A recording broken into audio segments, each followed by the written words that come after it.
What's up, disciples? Welcome back to Red Letter Disciple, a podcast that exists to challenge you to be the greatest disciple of Jesus that you can be.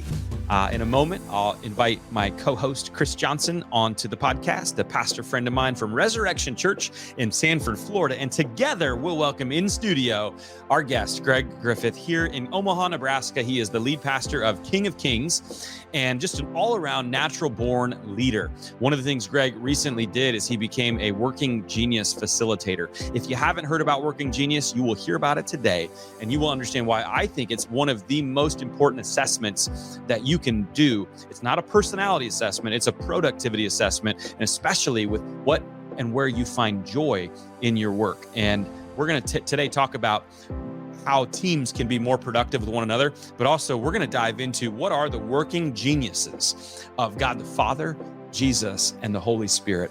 I think it's a pretty fun conversation to think about and to have. So, hey, thanks for today's sponsor is brought to you by Children's Hope Chest. This is a ministry that is close to my heart and my family's heart. We have had the privilege of traveling with them and witnessing the incredible work that they do overseas. And we now, each of our family members, sponsor a child each and every month. Here's my guy, Christopher Josue, right here. Christopher, I'm praying for you, my man. But Hope Chest does a great job with global mission work. And to put it bluntly, I just love the way they do global missions. So much so that here's a really cool thing we're doing. We are teaming up at Red Letter Living with Children's Hope Chest for an epic pastor's vision trip, March 24 to March 29 of 2025. So let me tell you a little bit about it. Pastors, we want you and your spouse, or it could be you and your associate, to join us on this powerful trip, on this vision trip. You'll have the opportunity to engage in different activities, including evangelism, home visits, connecting with children at Hope Chest Care Points. We've got 30 spots available, and this trip is going to be an intimate experience with other pastors from around the country. Every day, I'll be leading some of the principles and devotions from Red Letter Challenge and empowering you to embody the teachings of Jesus in your everyday life. So all the details can be found at redletterchallenge.com/hopechest. redletterchallenge.com/hopechest. And so we're going to have a great time serving and getting to know one another and learning great things. And because I love golf, and because my wife loves coffee, she's going to be on the trip too. We're even going to close the trip. You get to pick a round of golf with me or a coffee tour trip with Allison. It's going to be super fun in Antigua, Guatemala. We're going to close it there. So yes, meaningful, impactful work, but also a day of fun and relaxation to close. But again, there's only 30 spots left, 30 spots total, I should say. So get in touch with us and connect more, not only with Red Letter Living, but we want to link you up with this incredible partner, Children's Hope Chest. To find more info and register, one more time, I'll give you that website, redletterchallenge.com/hopechest. I truly hope that I personally will see you there, and we'll get to see and do some really cool things together. So, hey, if you haven't already, make sure you are subscribed to the Red Letter Disciple on your favorite platform. Hit that follow button, and especially we would love your 5-star ratings and reviews. Let us know what's your favorite episode, the difference this podcast is making. But without further ado, let's get to today's guests. Today's guest is Greg Griffith. Let's do this. Well, we have our first in-studio guest of season 7. We got my friend, Pastor Greg Griffith. Greg, it is awesome to have you on. GG, as I like to call him. We got some cool alliteration going in our name. GG has been the lead pastor of King of Kings here in Omaha, Nebraska since January 1, 2020. And I love this guy. I get to work with him. He's a friend, a really courageous leader as well. GG is the co-leader of the large church network for our denomination. So he's on the cusp of working with a lot of large churches. And he's also a certified working genius coach. And we're going to actually dive pretty deep into that because I think it's a tool that can help churches and ministries and people become more productive, which will help their discipleship. GG is also one more thing. Okay. And then you got to hear this before you start blabbing. All right. He is also an influencer online. Mm-hmm. He has made several dollars through Scooter's Coffee and the partnership there. So tell us of all the career achievements, is that in your top what? Oh, it's huge. I'm a paid social media influencer for Scooter's Coffee. Yeah. And it's just been, something I didn't strive to get. It's just something they reached out. And so it's been really good. helps my kids out a little bit. Yeah. I have seen you hawking Scooter's coffee when they had that time where they had the free coffee giveaway. Yeah, it should be every September that we have a new CEO. Oh, wow. Are you going to be able to keep? We have a new CEO. Right. Are you going to be able to keep the partnership with the new CEO? We'll see. We'll see. Yeah. So is it going to? Are you hoping to get to the point where you don't draw a salary from the church, that you just exclusively draw money from Scooters and other people that you are, promoting? Yeah, I'm not sure if I'm comfortable publicly talking about what I hope to get in my salary range or anything like that. So how much do you make a year? Yeah. Can we get vulnerable? I'd love this. What are your career earnings? Do you have your W-2 from last year? Yeah. So many people want to be influencers and make just gobs of money. And well, you can't seek it. It's got to seek you. Yeah. Much like the call. Yeah. It's the same for influencers. And you've gotten what, two free coffees? Is that what it's? The influencer? I don't think he's comfortable. I don't count. I mean, like I said, this is really something I just do to help people find better coffee. I love that. Is it like did you just get a coupon? Is that what it actually was? Is there a card, or was it actual? I mean, cash? the way they pay is through an app. I mean, they just have different technology than we're used to. Yeah, wow. That's true. Yeah. So anyway, we should be blessed that we are with such an incredible man, influencer, all serious. You know what though? Leader, this is not on our little script, but I was just thinking. So you took the job January 1st, 2020 at King of Kings. Oh well, I actually started as the I came lead pastor elect on August of 2019. So I was actually here in August 2019 in our transition. Mark Zender and I walked together for those first 4 months there, and then he went on sabbatical, and then the baton passed. But wasn't that like the height of the pandemic? No, the pandemic was March 14th, 2020. Oh, March 14th. So he had all of 10 weeks to set. So you had 10. I was called here to kind of grow the church to the next level, and first 4 months we just brought it to zero. We closed it down. Shut her down. Shut it down. Shut it down. No, but it was awesome. Talk about that for a sec, and then we'll get it. Like you do. How long were you at your previous church before you came to King of Kings here in Omaha, Nebraska? 15 years. So 15 years. You feel the call of God to come to Omaha. Yep. And then the whole country shuts down. Yeah. So here was the hardest part. In all seriousness, the hardest part was you're and I came from a large church as well. So you're in a large church. Large churches, you really need to know about 500 people, stuff like that. So you're working on that in your first 5 months or so. 6 months working on knowing people, 500, and then we shut down. Everyone goes home. They scatter for 8 weeks because we were closed and online only until June 20th or something like that, June 14th, something like that, and then they come back with masks on, right?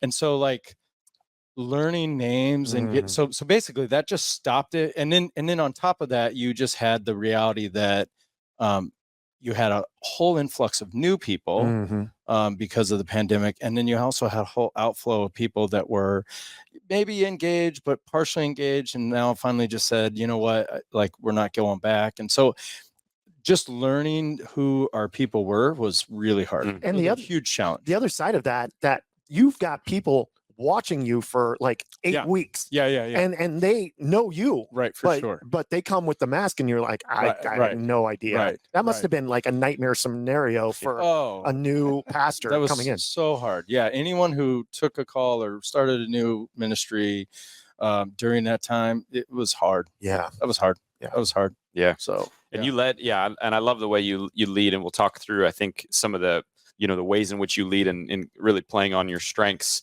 But you're a good friend. I think we have spiritual gifts of sarcasm that we throw back at each other quite a bit.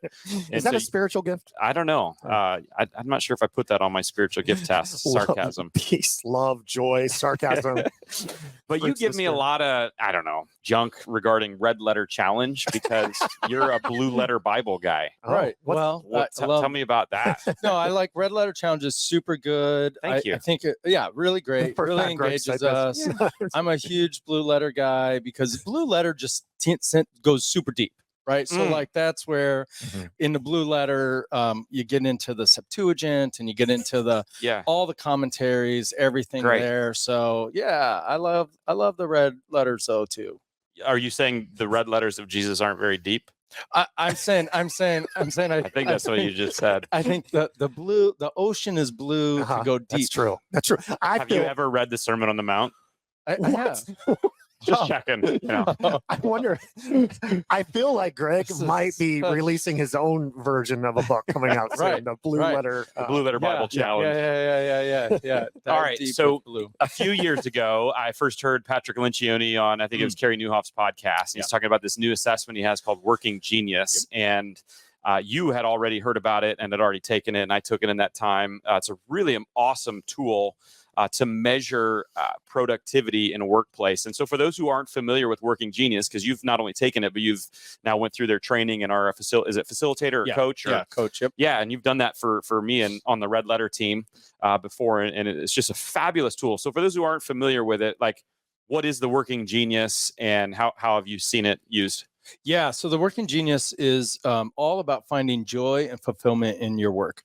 And it's just a wonderful model and a tool. It's not a personality test, and you don't change. And so it's where are your geniuses? What are the two things? There's kind of 6. What are the 2 things that you are a genius at? That, and by genius, it doesn't mean that you're necessarily the best at these things, but what it does mean is when you're employing these types in your work, it's filling your bucket. It's what we hear when someone says, man, I love my job. It's not even a job. I would do this for free. I can tell you they're probably landing 80% of the time in their genius in their job. We all have things in our job we don't love to do, but if the majority, the 80% is the things that are a genius, we're good. And then you have your competencies, which these are the things, they fill your bucket. You like them, but they're not what is like drives you. Then you have your frustrations, and sometimes people, this is their job where they're doing 80% of their frustrations, and those are the ones that are going, man, I have 1,343 days till I retire, and I can't wait. So basically, everybody in the Postal Service. Potentially. And so that's and then I think there's a really clear, and we have to be really clear on this. The genius, competencies, and frustrations are not a level of can you do these things. So sometimes people get really confused and they think, oh, I just can't do my frustrations. That's not true. You could actually be very good at your frustrations, but it's not a job that would then fulfill you with joy and fulfillment. And so he came up with this, and it actually worked into this wonderful acronym, which pastors love. So it's I love acronyms. Who doesn't, right? Yeah. That's a good acronym. Yeah, so it's widget, so it's wonder, invention, discernment, galvanizing, enablement, and tenacity. And so, and think of it like altitude, right? Starts with wonder, 30,000 foot. Tenacity is the plane is landing, and so, so we can walk through those. But they're just it's a great tool. So a person takes the assessment, and I heard those 6 things, and I heard you say there's 2 that we're genius in, 2 that we're competent in, 2 that are working frustrations. And again, like you said, it's not that you're not good at any of this stuff. It's where you finding joy and fulfillment in that. And so how do you think, because I really think a huge piece of discipleship that is often missed is some of us, carry around this idea that to be a disciple of Jesus is like just this incredible burden that comes at great cost. And there is a cost to it, and it's not always easy. And it is hard, very hard at times to do what Jesus calls us to do. But the flip side of that is like, man, it's an incredible opportunity. And if we're doing it right, like it should fill us with joy and fulfillment, even when it's difficult. It ought to be very rewarding. Right. So as someone takes the Working Genius and figures this out for themselves, how do you think that could actually impact discipleship? Like the person's disciple. Later we'll talk about like ministry and team, how it can work for a team stronger. But personally, if I know where I'm a genius and competent and frustrated, how will that help me be a greater disciple? Yeah, I think one way to look at this on an individual discipleship level is first of all, I would use this, and I try to use this to release myself from some shame or guilt. And that's a big piece, that when you have this, it actually releases shame or guilt. So I could have this where my frustrations are E and T. So tenacity and enablement are my frustrations, which the landing the plane is that spot. So like when we're you like thinking of big things up top, getting people rallied, but finishing is where, again, not necessarily you're bad at it, but it's just you don't find joy and fulfillment. It's not going to joy or fulfill me. It's like when we're doing house projects, right? Like, so just without shame and guilt, I'm trying to release this. I don't mow my lawn. My wife does. My wife, her genius is ET. And so she loves to mow the lawn. She loves that every week Thursday, let me mow the lawn, get the lines. I could care less about any lines. I think it's fun to mow the lawn the first time. If we got a new mower, a riding mower that's 0 turn, I would be like, hey, I get the first one. But I definitely don't want to do 2, and I don't want the 2000th ride. Like I could care less about that. And so it releases that shame and guilt of that spot. And so I think as a disciple, I think there's a couple things here for me that I've really found, right? So the daunting task of someone saying, you should read through the Bible every year, or you should read through the Bible this many amount of times. That's probably I'm not going to find great joy or fulfillment in that as a disciple. Like, is that something that I have done or would like to do? Potentially, yes. And I have done it. But like on that note, now for me, right, like invention or galvanizing, like going out and telling people about Jesus, going out and getting people fired up to do Jesus things, man, sign me up every day, all day long. And or a time to be able to sit there and go, how can we reach or engage someone and maybe invent a way that will draw people into something.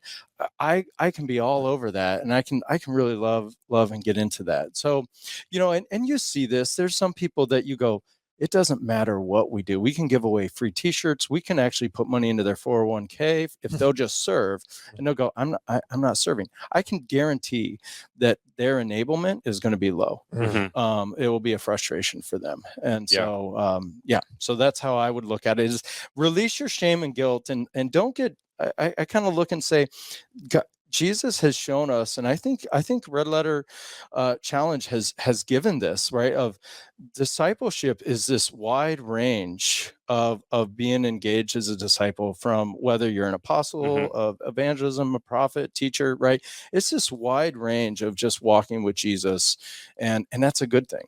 But finding your unique spot in that is good. And again, it's not that, as you were talking, it's not that reading through the Bible is a bad thing, or that you won't even do that, and that you're not even good or bad at that, I should say. But it's just the joy and fulfillment more comes from your end of like taking what what someone would read and actually doing something with, or creating a sermon series with it, or finding some sort of way to rally people around what the text is the way you're wired. So for people at home that have never heard of Working Genius, and I think a lot of people are familiar with like the DISC profile and the personality things, and oh wow, Enneagram, and I see why this person irritates me. They're the complete opposite of me.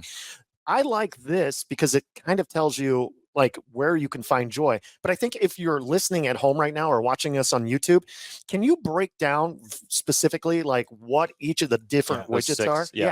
Great. Yeah. So it starts 30,000 foot wonder, right? So this is the person that kind of sits around and goes, you have something that you happen, you go, gosh, I wonder what it would have been like if we do this. So case in point, right? You worked for, if you remember, I don't know the age of your audience, but for those who remember BlackBerry phones, right? So they didn't have someone on their team that was doing Wonderment.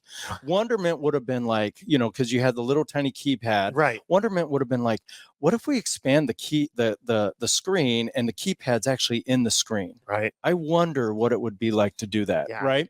They just thought they were on top of the world. They just thought they were on top. Yeah. And they were for a couple of years. Yeah. But somebody had to wonder that first, but then they lost it. Yeah. Right. Or Blockbuster. I wonder if we could get we could get videos outside of the store just directly to the consumer, right? And at one point, Netflix offered themselves to Blockbuster, and they said, no way. They said, no way. So you need a wonder person. Now, wonder people won't be tied to their idea. Like maybe BlackBerry had someone that asked that question, and they're like, nope, we don't like that idea. And he's like, fine. And he just, he or she went on, and Steve Jobs was his name. So that's wonder. So they're, and they could be frustrating. They're actually the minority of the working genius. They can be frustrating because they'll feel like they're criticizing. They're not. They're just wondering, like, what about this? Like, what is this missing? So kind of pushing against the status quo. They're pushing against everything you've done. Yeah. And the things that you say are working, but they're so necessary when we talk about jumping the curve. Makes sense. Right?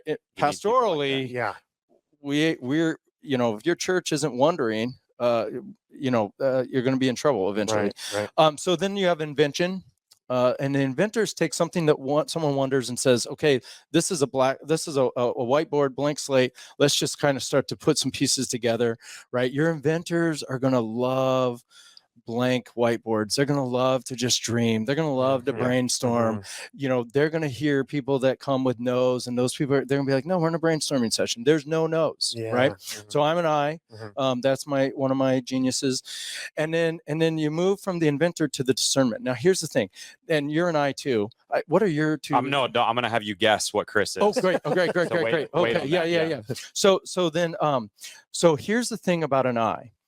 We've had zero bad ideas, like never in the history of humanity, of our lives. Right. And I has never had a bad idea, which is why they need a discerner. Okay. Because a discerner will go, I love your idea, but what about this, and this? And so they're discerning, and their goal is not to shut you down. Their goal is to say, we've got to get this so that we can then get people to buy into this. And so they're tweaking, they're kind of looking at it. So eyes have to see, I need a discerner. I need someone who's going to say, yep, I do want this plane to land someday. But here's how we're going to do it. Because if you don't have that discerner, you could be in this constant, perpetual, never completing a project idea. Well, or you're missing things, right? So the inventor is like, hey, let's fly this plane. Oh, we didn't have a landing gear. Like, I thought we could just skim across it. It's like, oh man, I wish we'd have thought of that. Okay. So then once the discerner comes through, then you have your galvanizer, and I'm a G as well. The galvanizer is the one that says, man, we've got this great idea. Like, here's what it's going to look like. This is going to be great. Let's go. They're just rallying the troops. People up. And they're getting people excited and ready to go. Okay. Then you have your enablement people. And your enablement people are just, they're the ones, I would say they're like the mid-level adopters. They're the ones going, how do I help? What do I want to do? So they're in church world, they're going to be your amazing serving people. Right. The people doing parking. They're going to be people showing up and just go, put me to work. What can I do to get this done? And then your tenacity people, they're the ones that land a plane. And a tenacity person, they are the ones signing up to do the cleanup. They're the ones going, the event isn't done until everything's put away and Monday morning can come. Gotcha. They're the kind of last little detail people, right? And so, they're like my wife is both the ENT, right? So we paint a room.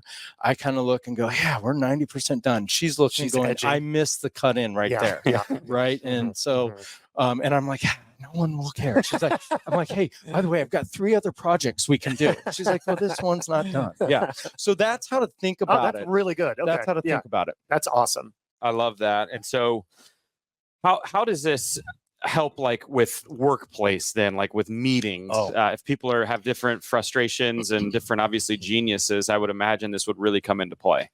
Yeah. So one, this is where releasing shame and guilt really matters, especially in your meeting, especially in your family systems, right? So like, I'll use a couple brief examples. If you have a meeting and you've got a person who's an ET, but you're doing a meeting where you're sitting there and you're like, hey, we need to do something new, right? We want to do this.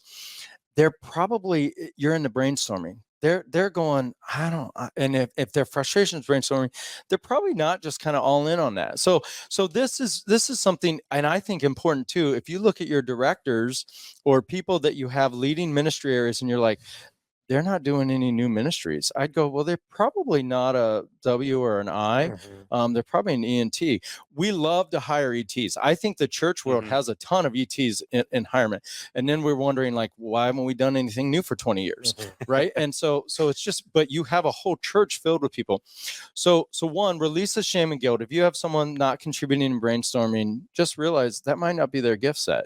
So don't create that meeting. But then also realize, gosh, when you have the list and you need to get everything finished, like, they love to build the list. They're your list people. They're your checklist people, making sure everything's done. I think even at home, right? So like I'll use my wife and Lori and I'm an IG. So I'll sit and stare out my window and I'm like, man, it would be awesome if we would have these landscaping. We could flatten the lawn. We could do all these amazing things. This would be great. I love this idea. Or I'll come in the living. I mean, our living rooms look the same for 5 years. I'm like, what if we just move the couch, right? Sometimes she'll go to town. I'll move everything around. and so then it's, but like for her, she never needs to move anything around. Like, the house could look the same for 25 years and she would never care. It would be fine.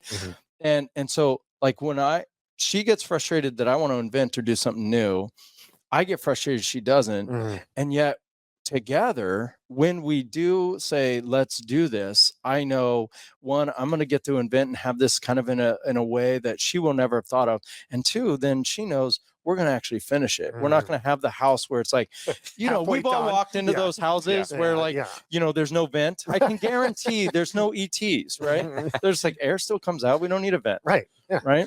Yeah. And I think it's really helped too, like structuring meetings. Like, is this going to be more of a strategic meeting where we want the wonders and inventors and it's blue sky where we're just throwing as much stuff on there? Or is this one of those tactical meetings where we don't actually need to talk strategy and we just want to keep moving and make sure action items are done? And that's really helpful to know. And I think you've even done a great job of it at King of Kings, of like sometimes pulling people in that are maybe even not like in the right department, if you will, but they have the right working geniuses. So if we're thinking of new things, like, let's get all the wonders, inventors in there. And then maybe the next meeting we'll bring the discerners in after, we figure it out. And then also in other departments, like, let's bring in the helpers of figuring out, like, what are the 7 last things we got to do to just get this thing done? So and that's really been helpful even on the church side, but also on the red letter side, is like, is this a strategic or a tactical meeting? Because it depends on who I want in that meeting. So you're saying that all your leaders at King of Kings, you did the working genius with? Yeah. Oh, that's yeah. awesome. Yeah. We actually, anyone on our staff has the working genius. We also put it for all of our boards. So all our boards also have the working genius. So I can know, and then we have the name tags that then tell us what their working genius is.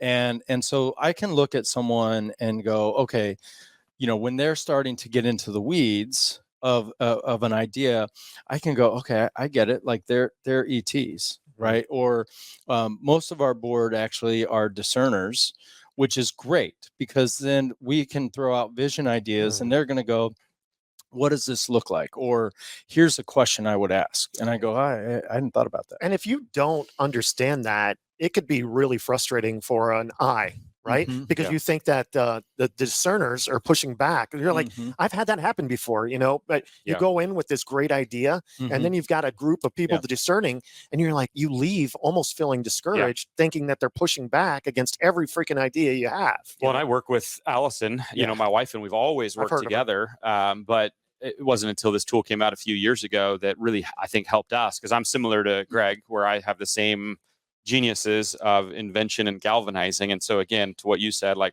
I've never had a bad idea in my life and I just want to start rallying people around it right now. Correct.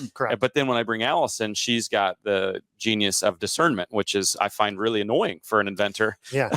Right. but I need that. But to what you said, Chris, sometimes like, I actually feel like I want to go for this. And so why is the first reaction of a discerner always negative? Kind of it feels like a pushback. And it felt like that. And we've had many conversations about that. But now that we know the working genius, I kind of understand that she's just doing what she does and what I actually need her to do. Right. And so not only are we healthier married, but also on the business side of things, like, I've got to keep inventing and keep thinking of things, but I've got to keep filtering it through her lens. And then if something does get through her lens as a discerner, Let's go, baby. So, are yeah. you saying that if I hear you correct, working genius saved your marriage?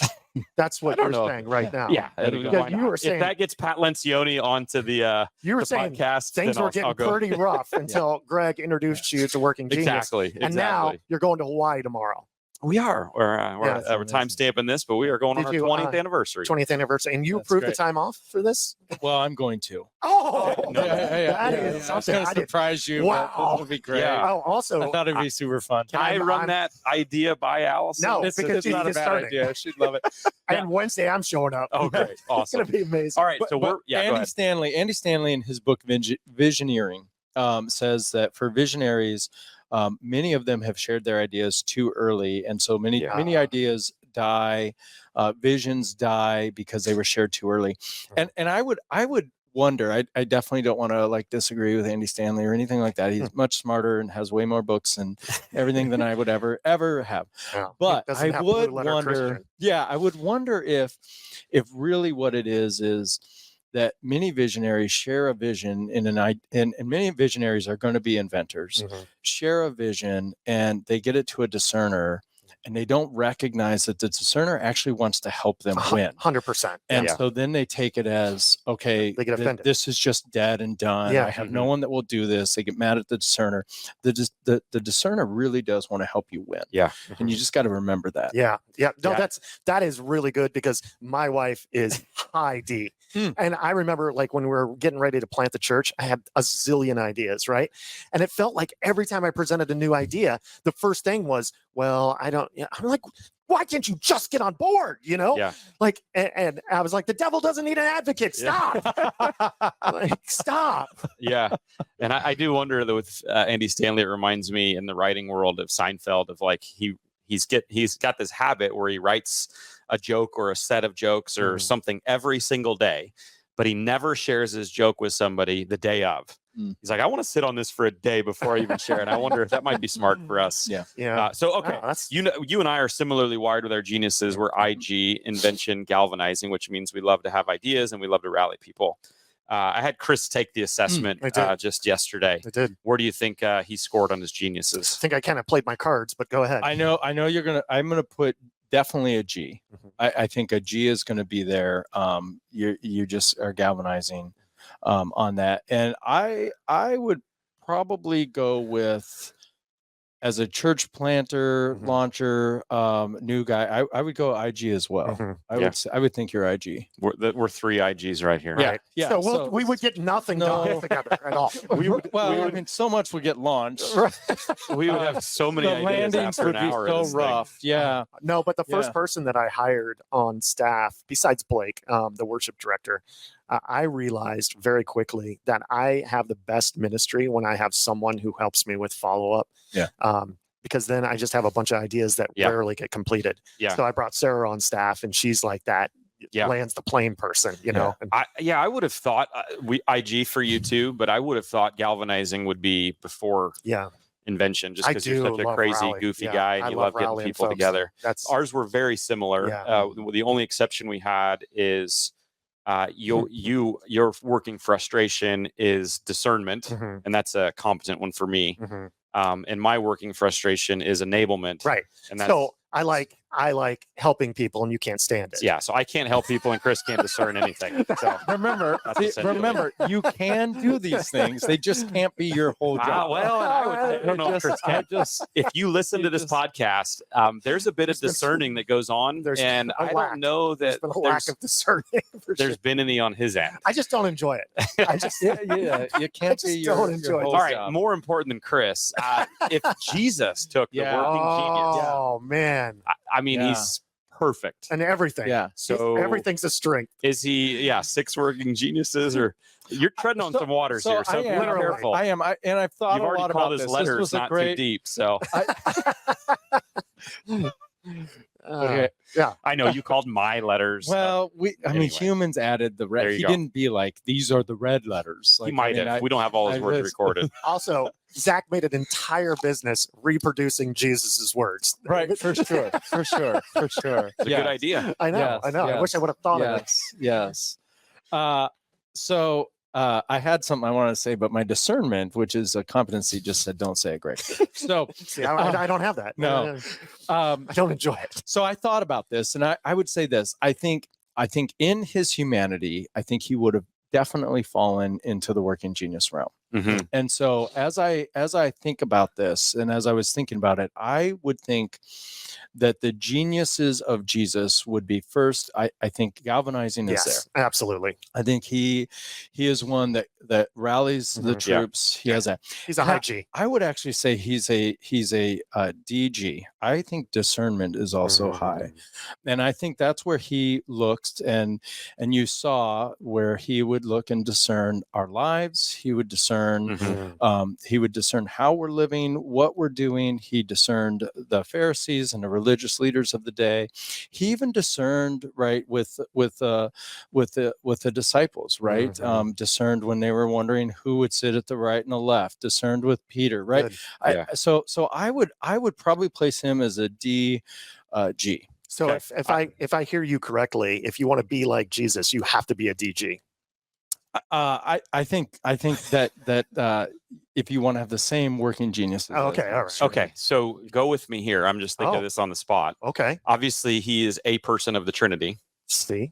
And so if he's in that middle realm, I'm just thinking of this. There may be something here. There may not be. Maybe. But my invention side's kicking in, and my competency of discernment's like, no, go there. I get it. I would say that God the Father would be more on the wonder and inventive side. WI. And the Holy Spirit would be that final enablement. Oh my goodness. That's well done. We just the Trinity. whole, wow. and that makes sense. Right. I mean, but I think actually you could almost make a biblical case, right? Patrick Lencioni, I think this would Listen be in. right. Think about the Creator, right? Yep. The Father, all time. We don't know how long. I mean, he's all time, right? So at what point did he just go, I wonder what it would be like to have this world with these amazing people, right?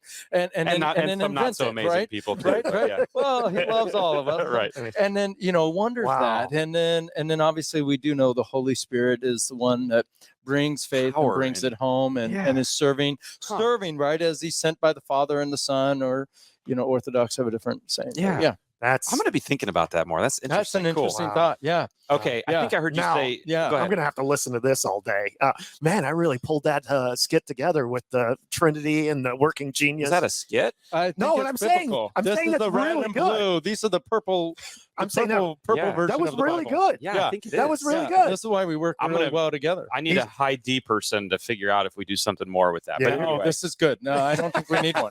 This works. Yeah, I told you. Put us in a room for a little while. We're going to come up with some Nothing stuff. happens. I think I heard clarify earlier that you said, and I think this is from Lencioni, right? That it's good for us to be about 80% in our working geniuses, for not to say we don't do the other things, or not that we're even not good at them, but for joy and fulfillment, is that about 80%? Yeah, it's somewhere. I mean, if the majority of your work is in your frustration or your competency, you're just not going to have as much joy and fulfillment at work. You're not going to have as much joy and fulfillment at home. We all have to do things that are in our frustrations. That's just the nature of humanity. But you want as much as possible to do the things that are your geniuses. Yeah. And that just fills your bucket, right? That's just when it's like for me, like the thought of planning a vacation, of the where do we want to go? I love that. I can sit there, or like for me, and I don't mean it, right? But like I look at homes to buy all the time.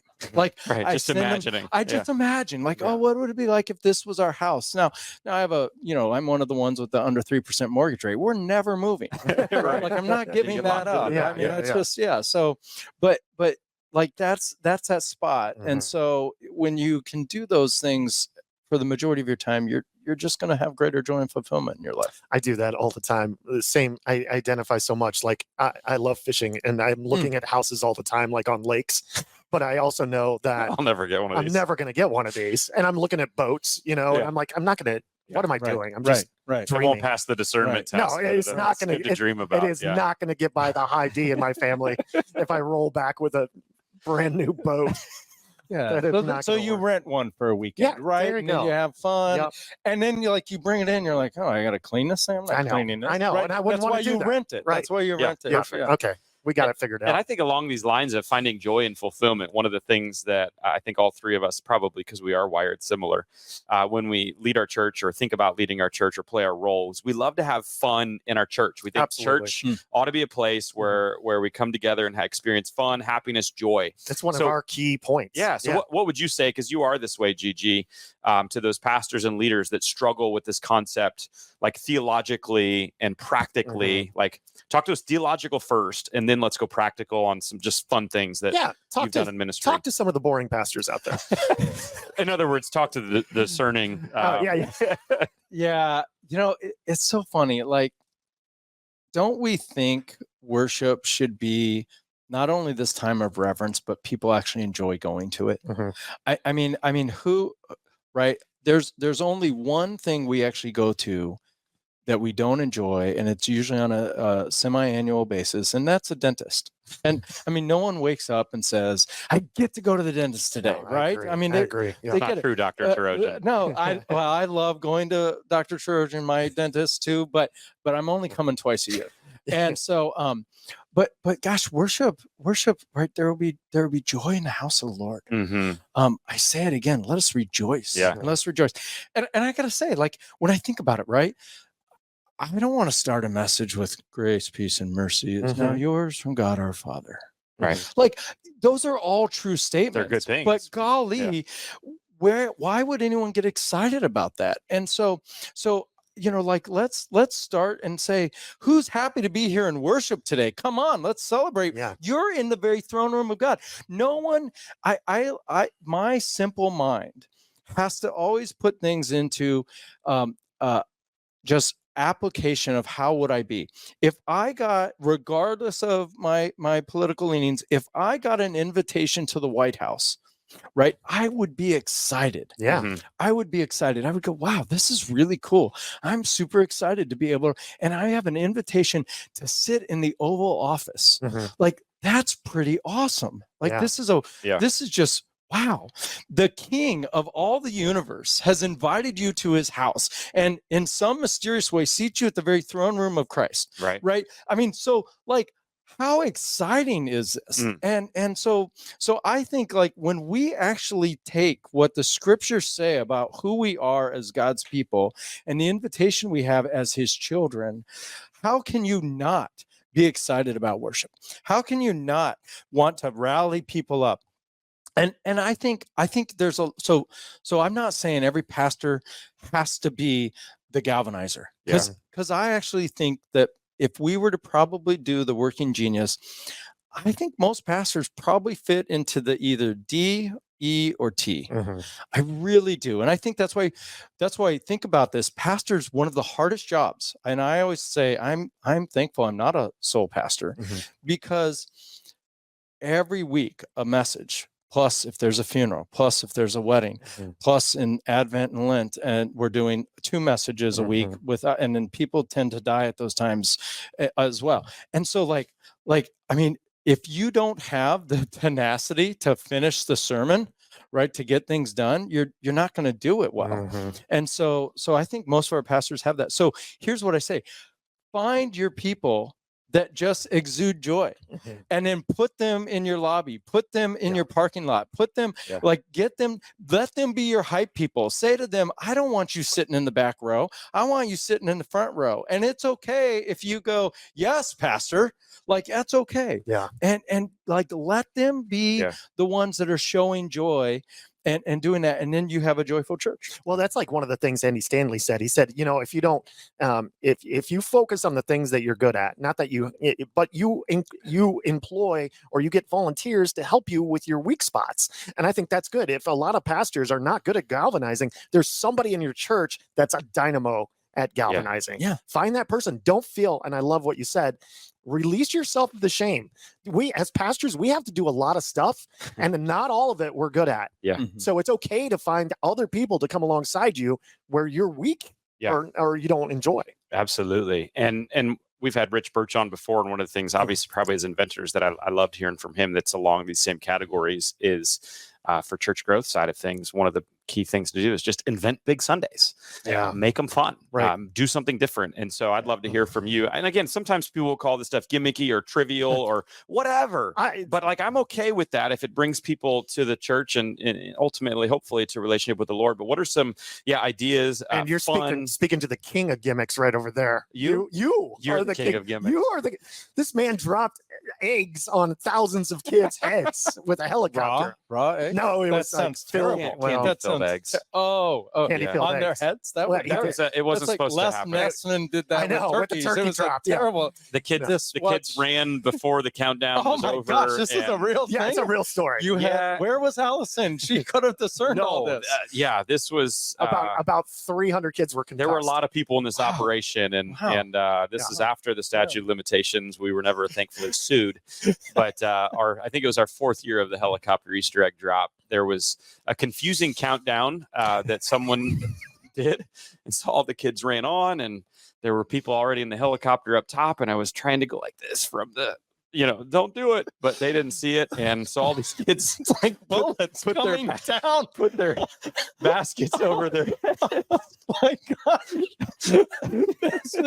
this is Sometimes gimmicks aren't a great idea. Okay, tears of joy. but it got shared on social. right. Well, there's always Oh my gosh. So anyway, You didn't hear that local story, huh? church. I didn't know. I didn't that. share it until the statute of That's- limitations went out. Yeah. I didn't want to Wow. get sued. My gosh, yeah. No, I do believe in big Sundays. I first of all, and this is the second time I'm sharing it, so I still need to give him credit. Rich Birch recently just reminded us and reminded me that every church is attractional. Mhm. Like if you have a sign, you are saying, we want to attract you in. Mhm. If you clean your church, you make the bathroom presentable, you are wanting someone to go, well, this was a nice experience, right? So everyone has a level of attractional. So anyone who says, I don't believe in attractional ministry, I look at them and go, that's not true. You just have a low level of attractional ministry, and that's okay. Right. That's okay. Yeah. But don't say you don't have any attractional ministry. So I'm a high attractional ministry. I love attractional ministry. I think big Sundays are good. Right now we're doing Sundays are for Sundays. And so every Sunday there's just ice cream that's available for anyone and everyone after church. And so at 8 a.m., 9 a.m., you can have ice cream. Like, which kid doesn't want ice cream for breakfast? My daughter asked for ice cream for breakfast the other day. I said, wait till we go to church. So, so I think that's a big deal. I think anything we can do that lowers the bar to an invite to a neighbor or a friend who would normally say, I don't want to go. Mhm. I also think this. I don't think it's practical for us to say to our church, invite someone every Sunday, because we don't do that. It's impossible to do that. Even the highest galvanizers, and your brother-in-law, Peter, is probably the highest galvanizer I've met. He invites a lot of people. He has invited more people than I will over my lifetime. But he still can't do it every single day, every single week. Yeah. So when you have these Sundays that are highly invitational Sundays or events that get people to invite someone to experience the body of Christ, you let Jesus do the conversion, Jesus do the Holy Spirit work, and then but you're just having these times where people can easily invite someone. So whether it's a Sundays or for Sundays, whether it's an Easter egg hunt, whether it's a VBS is that. VBS is an easy invite, right, to someone with kids. So looking at those things are important, and then strategically figuring out and asking, just saying to your people, hey, listen, we've got 4 highly invitable Sundays. I want you to just pick 2 and just commit to inviting someone to these 2 and to your 2. And boy, I wonder what the church would look like if all our people just said, I'm going to choose 2 and invite different people to these 2. I think that we've been around church for so long, we forget as pastors how intimidating it is to go to a new church the first time. Oh, so like hard. I remember, it was about 25 years ago, walking back into church after, not being a part of it for a long time and thinking to myself, where else do I go where I break out in song that everybody else knows and I don't know? Where else do I go where it feels like everybody else knows what's going on, but I don't know what's going on, and it's uncomfortable. But my first time that I went back was this goofy walk through Bethlehem thing, where they're making camel stew, and I met some of the people, and Yeah. I was like, oh, I like these people, So I think those attractional Sundays are super important to get the interested non-Christians involved. Yeah. Yeah. And just to that point, I think this really hit home on me probably 3 or 4 years ago. I was in Fort Collins, Colorado on a Sunday. And my friend Tim has a church up there, Redeemer in Fort Collins. It's a wonderful church, amazing. And I thought I'll go to his church for Sunday. It's like a new person. And well, So I'm totally, and I still remember I parked the car and I was a few minutes early. And I remember sitting there going, maybe I won't. Like I'm not going to know anyone. I'll just know Tim. Like, I don't really want to do this whole and I remember going and in my head saying, no, just get out and go. And I'm walking up the parking lot kind of going, I don't really want to do this. Right. And so then I got in, it was a great experience and all that stuff. But you have that moment where you're just going, I don't want to meet all these new people that I'll never know again. And yes, I love Tim, but I can just see him later in the afternoon. And so it's, I think it's hard for everyone, which is why anything you can do where they go, I've been to this place and I had a great time. You just remove that barrier, right? There's still the barrier of what's church going to be like? Is the pastor going to be a good preacher? Is it going to be 3 hours? Is it going to be 6? I mean, that's the thing. Churches are so much every new person has no idea. Is this Pentecostal? Will there be 3 offerings? Do I have to stand up and I'm new here? How many snakes are they going to use? Right. Am I going to get slain in the spirit and really slain, or what's going to happen? Right. Yeah. And I do want to hear about this camel stew. I didn't know we could do that. Yeah. No, it's that doesn't sound good. I know they just used regular meat, but they called it camel stew. And then it was funny because they always had they would rent a camel and they would walk the camel around, and then they would tell all the kids we're about to have camel stew. So that felt like it was kind of weird. Like you go to Chick-fil-A, pick out your own chicken, and then have a sandwich. Was this in Iowa? No, this was in Lake Mary. Oh wow! Next time you guys have events, just call me. Run. I have a little discernment, but I mean, from dropping eggs on kids' heads to hey, little Billy, you're now eating the camel you just saw. Exactly. Wow. I mean, mistakes have been made. Let's just say that. Yeah. I love it. I love it. And I think that approach is so good. And nobody's going to sell me against it, because I've just seen way too many lives changed from people coming to fun, gimmicky, there's a twist to it that's different. And now they're in the church in a relationship. They got baptized, their family's going, changing generations. And it's just, One of the things that we did this Easter, because I made this, we have a bunch of college kids that come to Resurrection. And I said, we have a little kid Easter egg hunt, but we need to have a big kid Easter egg hunt for college students. And so I went and I got 20 bales of hay. And then I had a bunch of people donate gift cards. And we had these huge Easter eggs. And we put gift cards in them, $5, $10, $15. I had 50 college kids that could not wait to dig through the hay. And I would build it up every week. Hey, we're going to have a little kid one, but college kids, you want to have an Easter egg hunt? They're like, yeah, screaming and stuff. But it's become a tradition at our place that we're going to have a college Easter egg hunt. There you go. Which is bad for a guy with hay fever, but it was still really fun. All right, Gigi, we ask all our guests to challenge our listeners that if someone's listening right now and they can practically do one thing this week to grow and be a greater disciple, what would you challenge them to do? Yeah, here's what I would challenge you to do. I would challenge you to say and look this week, what fills your bucket? Where do you find joy and fulfillment? And then apply that to a way of serving Jesus. And so tenacity and enablement, maybe you're going to say, I'm going to read through the whole Bible verse by verse, and I'm going to do that. Maybe it means coming and saying to your church that you look at and go, we haven't really had a new ministry here, going up to whoever the leadership is and saying, can I sit down with a whiteboard and just dream up some things that we could reach some new people for Jesus? Or maybe you're going, I'm a galvanizer, and I just going to step into a role and say, I want to welcome people. I want to be the person that welcomes people and says, this is a great idea. So figure out where you find joy and fulfillment, and then apply that to somehow serving the Lord and serving your parish and serving your people. That's cool. I love it. Listeners, if you take that on, hashtag Red Letter Disciple, let us know. We want to cheer you on, how you find joy and fulfillment, and how can you do that? What did you do to serve the Lord with that particular piece? All right, Mr. Johnson, I'm going to turn it over to you. Actually, I'm really excited segment. because we custom write a game for every person, and we have a prize for you today. Oh, but great. Wait, you have to win it. Hold on. Okay, I'll win it. Oh, wow. He's leaving. Going off camera here. Are we going the purist thing? Huh. All right. So as he's doing that, which I wasn't aware, I'm going to set it up a little bit. Gigi is, I would say, obviously a great friend. So we get in a lot of great conversations together, Greg, right? We do. And for those watching on YouTube, you just saw a massive sword enter into the podcast studio.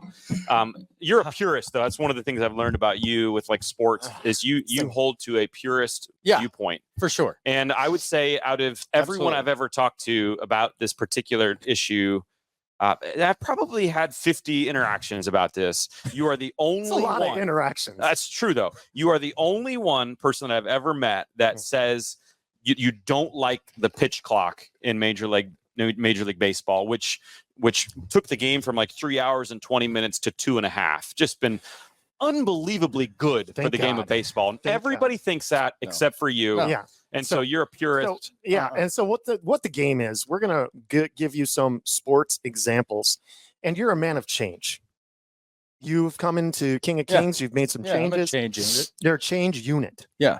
But it feels like through my conversations with Zach that you are a stubborn traditionalist. So I am going to say, how do you rectify this? How do you rectify being in one world and then in the other world? So if you can convince us of your way, you're going to win the sword of the Spirit today. So just tell us what you think. Well, so here, I'm actually not against some of the changes that have happened over time in baseball. Okay. But here's the deal.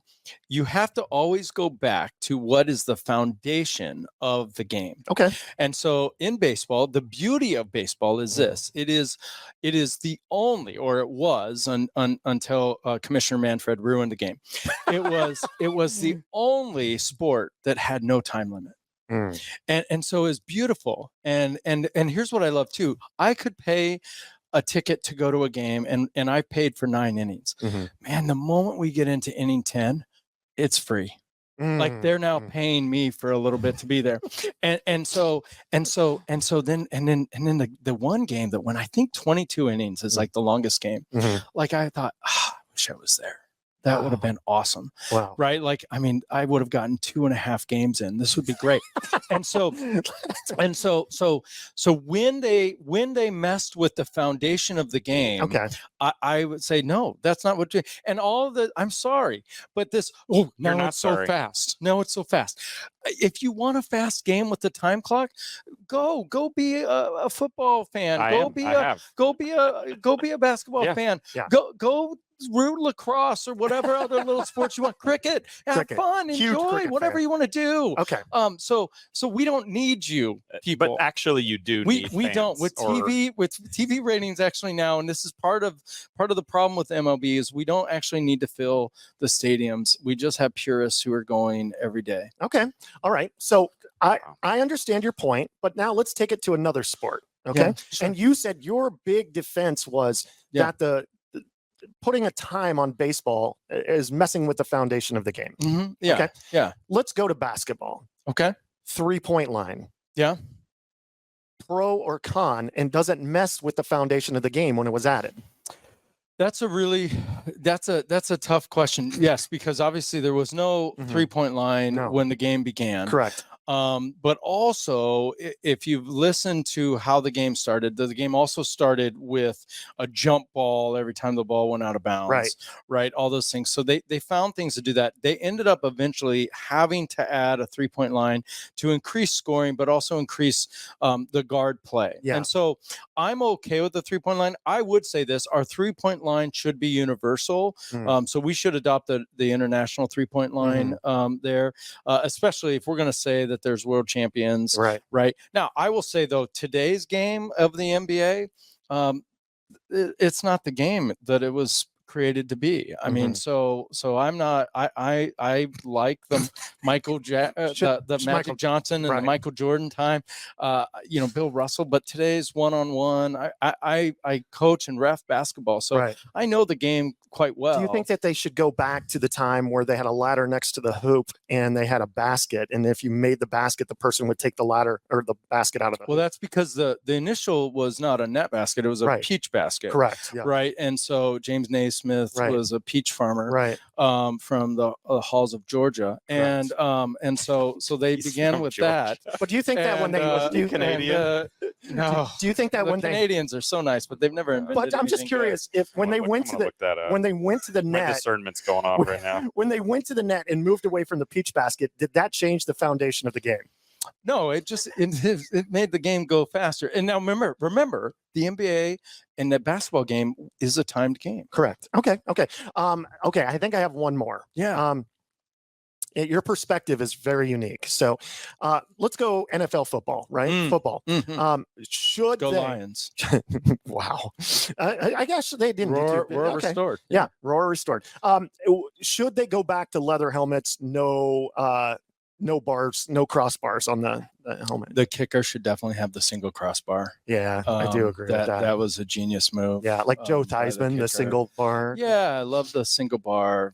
Should they go back to single bars? Single bars for football. The kicker for sure. Yeah, I'm interested.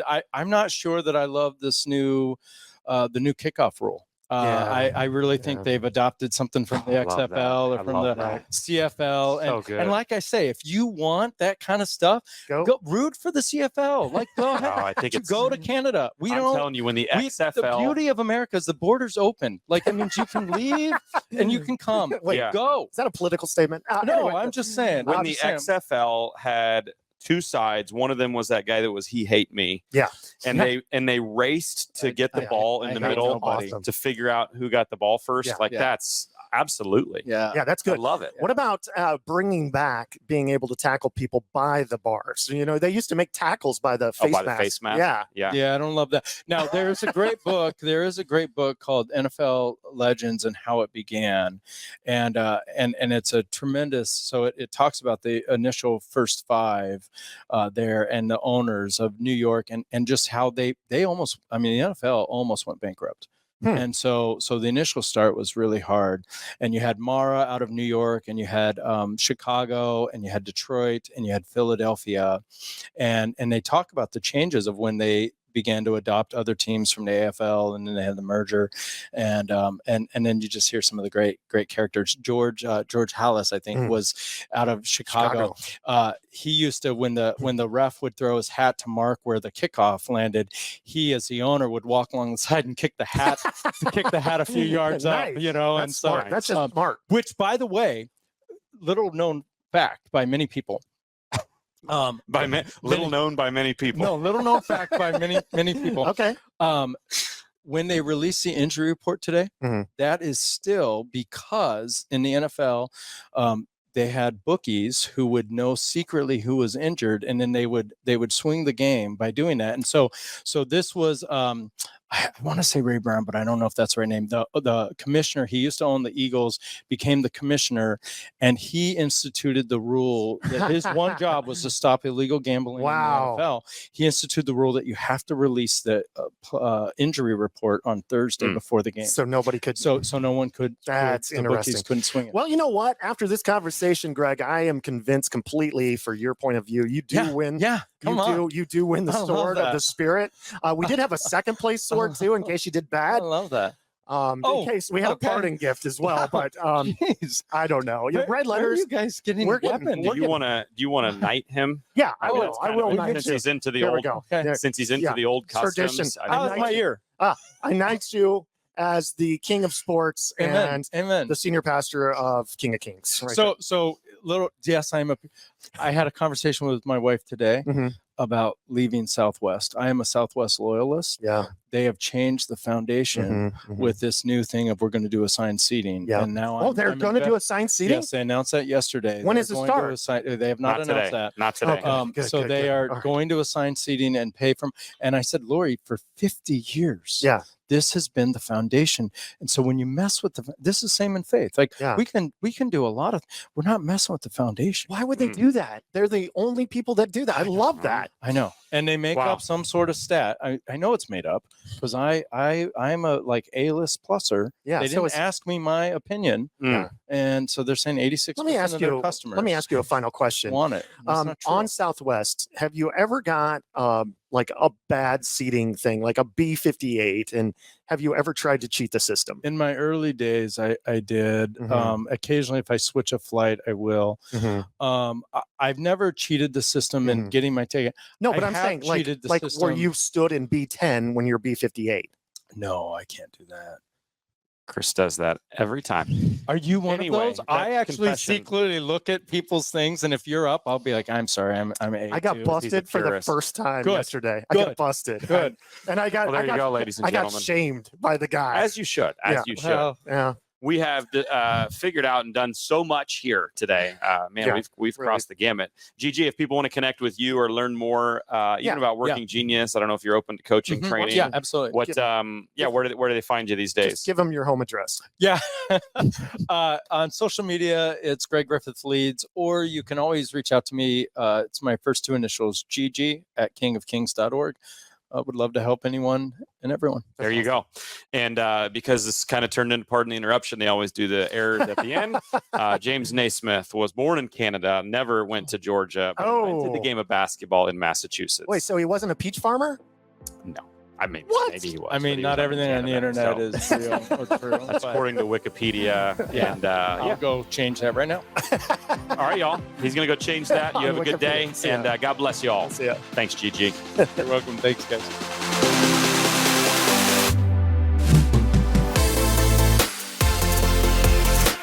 Well, what a fun episode. I hope that pastors, you learned how fun is an important part of church and ministry. And, you know, after all, this is the good news of Jesus that we share. We ought to have fun in our churches. And I'm super thankful for Greg and his friendship, and especially his work with Working Genius is what we heard about today. And I just really believe that's such a powerful tool. And it's fun to think about the Father, Son, and Holy Spirit, what gifts they have, isn't it? Pretty cool. So, hey, thanks again to today's sponsor, which is Hope Chest. We love the global mission work that Hope Chest does. And so if you heard about it earlier, you heard that Red Letter Living and Hope Chest are coming together for an epic pastor's trip, March 24 to March 29 in Guatemala. We're going to see the Lord in action through us servants. We're going to learn with one another. We're going to be challenged with daily devotions from me. And it's going to be an all-around awesome time. 30 spots available. Go to redletterchallenge.com/HopeChest to join in or to get more information. And hey, if you want to partner with Greg or want more information on any of the links that we share, the Working Genius, anything else like that, you can check all that out, including our sponsor, in the show notes. Go to redletterpodcast.com and you'll see it all there. Next week, we've actually got a couple members from the Hope Chest team coming onto the podcast, Will Crooks and Carolina Cardona. We're going to have an awesome conversation about global mission work and what we can do, how we can accelerate our discipleship today, perhaps more than anything else you might do in the year. It's going to be awesome. And we're going to talk about what global missions with a long-term relationship, but also an exit strategy for the church in the United States looks like. This is the work that Hope Chest does. You're going to hear more about next week on the podcast. And so make sure you don't miss that. Don't miss it by following or subscribing on your favorite platform. And we'll see you back next week for an episode of Red Letter Disciple. God bless.